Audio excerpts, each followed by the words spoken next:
is that it's fun and you can do it. Yeah. So it's one of the things I've really enjoyed looking at everything you've got on YouTube. Right. Centigrade, I thought was fabulous. Yeah. Whatever happened with that project to try to get it into a feature film? We finished the first draft last week, and it took 5-6 years to do it. So we're going into production soon, probably after Christmas. So I got some people that are interested in making a movie out of it. So I'm so happy that's what it took. It took 5-6 years, to write this thing. And it's good. I'm excited about it.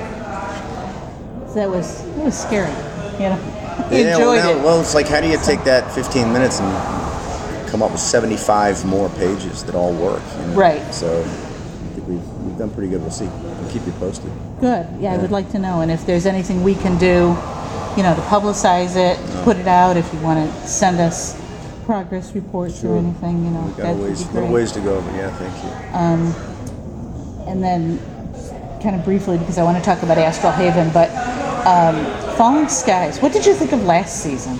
There was a real controversy about last season with the new showrunner. I will say, I don't think I saw much of it. I don't think I personally felt like I had a whole lot really going on. There were some interesting storylines. Look, have I got opinions about it? Sure I do. Does it mean I'm going to talk about them? Probably not. I understand that. Because at the end of the day, everybody's working hard to make things happen, and sometimes you'll read something you're not crazy about, and it turns out to be great. Other times you read something that's like, this is great, and it turns out to be crap. So I begin to see how irrelevant my opinion is about certain things. Me, I like the rebel pope. I like the renegade pope. I like the loner pope. I like the I prefer more the original pope than some of the stuff in between. But the show it tries different things and it goes in different places, and that's what you got to do. Yeah. And then you tweeted out that today's my last day at one point. Right. So can we assume that Pope has died or left? I'm sure you can't tell me anything that's spoilery, but that you don't make it to the end of the season one way or another? Yeah, I remember before we even shot the first episode, I called David Icke and I said, this guy's got to die. He does. He's got to die. What's he going to do? When it all finishes, he's going to open a bowling alley somewhere? I mean, it's just not going to happen, So he's like, oh, die, huh? And I'm like, yeah. He's like, okay, well, if he died, how would he die? So we all got to talking about, you want to go off in a big mushroom cloud? You want to do it quietly on a beach somewhere? I mean, exactly how and what we're going to do. And so that was interesting. And everybody thought, I really thought, since this was the last season, I thought they were going to kill off a lot more people than they did. I really did. Just because you can. Yeah. And it's like, oh my God, and it was just, who's going to be the last man standing? I guess my big question for me anyway was, is Tom Mason going to live? Or is he going to pass that torch and it's going to be Matt now that's going to become leader eventually or whatever? I don't know. What I mean? Just that kind of thing, So anyway, I'm pleased with the way things turned out. We'll have to tune in. Do you know what episode that is? I do make it all the way to the end. Okay. I will say that. All right. Well, that's good to know. Falling Skies was my entry into 3F by Space. Yeah. I went looking for information about Falling Skies and no kidding, 3F by Space. Oh, yeah. Wow. And started working for them, writing for them just weeks after. That's cool. I found the site, and a lot of it was because I just loved your character. Yeah, well, then you tell me, because again, I kind of stay out of it, and then you can't really believe what you read, and what was the general consensus on last year? That it didn't work. Yeah. I run a Falling Skies rewatch group. Peter Shinkoda's in it, and he'll chat along with us. Right. And nobody wanted to rewatch last season. It was just too many weird turns. Lexi was just a little too odd. Really got away from the battle warrior mentality into the ooh, and there's a place for that, but you know, it wasn't in 3 seasons or following 3 seasons of ramp it up, take it to the aliens. Yeah. You know, so. No, I hear you. But before it was like, you know, Saving Private Ryan against the aliens, you know, and things go different directions. There's a point at which your character, I can see the point at which he's become disheartened and, you know, what else is there, and he's lost what he had started to build up again, and, you know, he doesn't have a family anymore, you know, whatever, and you can see the disintegration of the psyche, but it was weird. Yeah. So, that, anyway. Yeah, I think my favorite, one was Far From Perfect. 2 and 3, I think, were just my favorite to do. Yeah. Yeah. What was your favorite episode or your favorite scene overall? There were definitely a few. The one I remember the most vividly, though, is the first scene I had with Noah in that gym with the dead skidder on the side and stuff like that.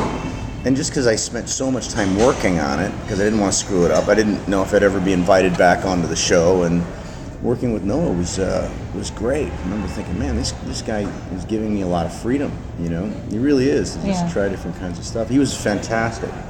I think it was my first, it was my introduction to Noah as a person, a professional, as an actor, and I realized this guy is actually very, very, very good. And he's a stage guy. I can tell just by the way he works. You know, he's been around the theater. You know, and I thought, okay, that's my kind of an actor. You know, so it's been great. Like, it's been an amazing run. 5 years. I never thought I would have gone this far. I mean, I didn't. You know, so it just kind of fills you with gratitude at the end of the day. You know? It's not so much about the show that we're watching anymore. I look at the background people. You know, the soldiers in the background. I know them all by name. I know their kids' names. Yeah. You know, babies have been born and baptized and bar mitzvahs and the whole 9 yards. So it's, you know, I look at more than just the show now. You know, it's a lot different than what you can see on TV. That's interesting. Astral Haven. Astral Haven has been somewhat put on hold. We kind of introduced Astral Haven through Centigrade to raise some funds. It's still in the works, but that's Gina Anika, whom I met on Falling Skies, and that's I won't say it's our project, but it was certainly her brainchild.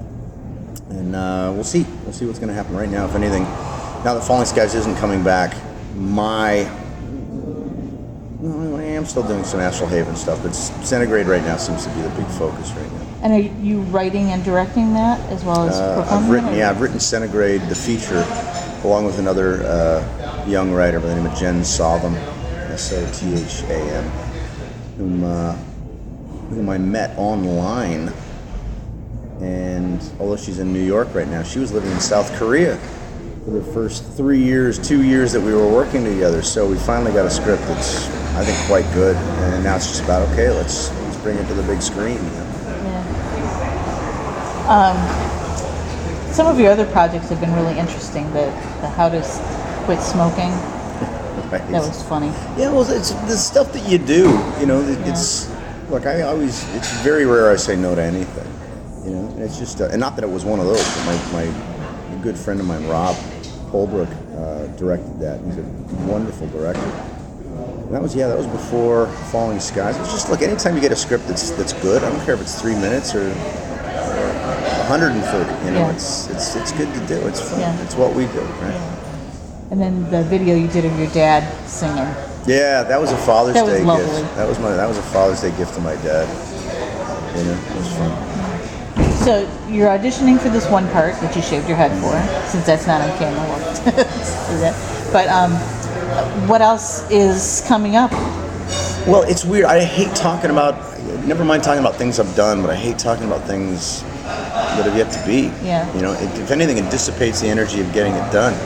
You know, the more I'm like, oh, I gotta do that, you know, then you gotta retain all that pressure and all that energy to go out there and physically make it manifest, you know. But I've got a lot of things that are on the ball. Right now, look, I mean, like I said, it took 5 years to wrap up Centigrade, the script.